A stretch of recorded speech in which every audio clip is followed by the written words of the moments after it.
10 محرم الحرام کا دن شروع ہی سے نہایت اہمیت کا حامل رہا ہے۔ اس دن کی خصوصیت واقعہ کربلا سے پہلے بھی تاریخ میں موجود تھی۔ یہ دن بڑا ہی بابرکت اور فضیلتوں والا ہے۔ دنیا کی تاریخ کے بڑے اہم واقعات اسی دن پیش آئے ہیں۔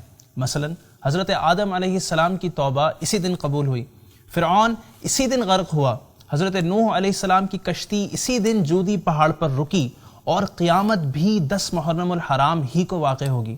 آج کے ایپیسوڈ میں ہم آپ کو اس دن کرنے والے چند کام بتائیں گے جو آپ کے نیک اعمال میں اضافہ کریں گے۔ So let's watch how to spend the day of Ashura and what to do on this day۔ سب سے پہلا کام تو ہم نے یہ کرنا ہے کہ عاشورہ کی رات ہم نے غسل کرنا ہے، کیونکہ اس رات آب زمزم تمام پانیوں میں شامل کر دیا جاتا ہے، اور اس رات غسل کرنے سے پورا سال بیماریوں سے حفاظت رہتی ہے۔ عاشورہ کا دن چونکہ بہت اہم ہے، لہٰذا ہمیں اس کی رات کو بھی ویسٹ نہیں کرنا، بلکہ ہو سکے تو عاشورہ کی پوری رات عبادت میں گزارنی ہے۔ اور اگر آپ چاہیں تو عاشورہ کی رات میں آپ 4 نفل اس طرح بھی ادا کر سکتے ہیں کہ ہر رکعت میں سورہ فاتحہ کے بعد آیت الکرسی 1 بار اور سورہ اخلاص یعنی قل هو اللہ احد 3 بار پڑھیے، پھر نماز سے فارغ ہو کر 100 مرتبہ سورہ اخلاص یعنی قل هو اللہ احد پڑھیے۔ انشاءاللہ جو یہ عمل کرے گا اس کی برکت سے گناہوں سے پاک ہوگا اور اسے جنت میں کاؤنٹلیس نعمتیں ملیں گی۔ تیسرا اہم کام عاشورہ کے دن روزہ رکھنا ہے، کیونکہ عاشورہ کا روزہ بہت اہم ہے۔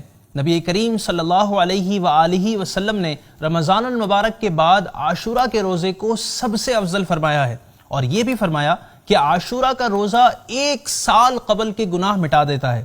لیکن ہو سکے تو صرف عاشورہ کا روزہ نہ رکھیں، بلکہ 9 یا پھر 11 کا ساتھ ملا کر رکھنا چاہیے۔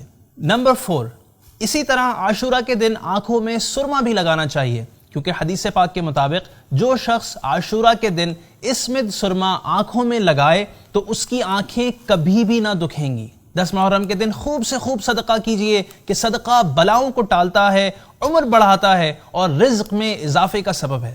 10ویں محرم یعنی عاشورہ کے دن گھر والوں کے لیے خوب اچھے کھانے پکائے تو انشاءاللہ عز و جل سال بھر تک گھر میں برکت رہے گی، اور بہتر ہے کہ کھچڑا پکا کر امام عالی مقام سیدنا امام حسین رضی اللہ تعالیٰ عنہ کو فاتحہ بھی کریں۔ حضرت مفتی احمد یار خان نعیمی رحمۃ اللہ علیہ فرماتے ہیں کہ یہ نسخہ آزمایا ہوا یعنی ٹرائیڈ اینڈ ٹیسٹڈ ہے۔ اس دن علماء کی زیارت اور ملاقات کے لیے جائیں کہ حدیث مبارکہ میں ہے کہ عالم کے چہرے کو دیکھنا عبادت ہے۔ یتیم کے سر پر ہاتھ پھیریے۔ ترمذی شریف کی حدیث مبارکہ ہے کہ جو یتیم کے سر پر ہاتھ پھیرتا ہے تو اس کے ہاتھ کے نیچے جتنے بال آتے ہیں ہر بال کے بدلے میں اللہ پاک نیکی عطا فرماتا ہے۔ کسی مریض کی عیادت کے لیے جائیے۔